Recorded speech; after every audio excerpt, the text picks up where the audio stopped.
worse when I'm without Let's make you. some Just magic. tell me that I'm going to hell. Or are you thinking them as well? Hey guys, it's Brenda with Native Root Salsa Company.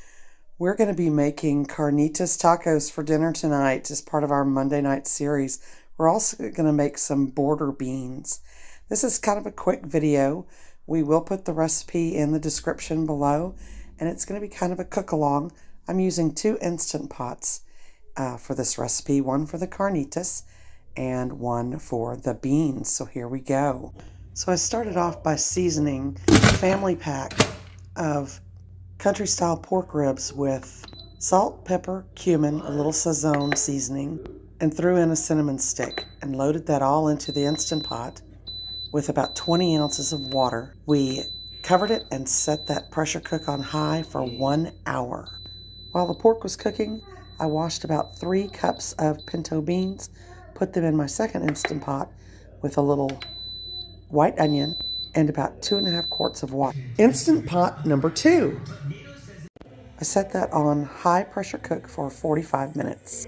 While the beans were cooking, I chopped up 2 medium white onions, 2 medium tomatoes, a pound of bacon, and some Mexican style chorizo. That was all part of the border bean. To finish up the carnitas, after the pressure cook was done, I added some orange juice, some Mexican oregano, removed the lid from the pressure cooker, and sautéed for about another 30 minutes or until most of the moisture was gone.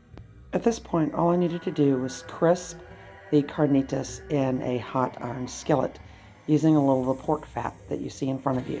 Now I was ready to finish up the border beans and heat up the tortillas. In a Dutch oven, I added the bacon, the chorizo, and started browning that up. Once that was all browned up, we added the chopped white onion, some chopped blistered jalapenos, and then finally the chopped tomatoes. All of that was sautéed, and then we added in the cooked beans from the other Instant Pot. I cooked that for about another 20 minutes just to make sure all the flavors were married and everything was good. Then we crisped up the carnitas and made our tacos. We also chopped some cilantro, whipped up a little quick simple guacamole, and dinner was served. If you like this video, please subscribe and hit that notify button so you won't miss any of these quick dinner ideas. And give us a like. We'd really appreciate it.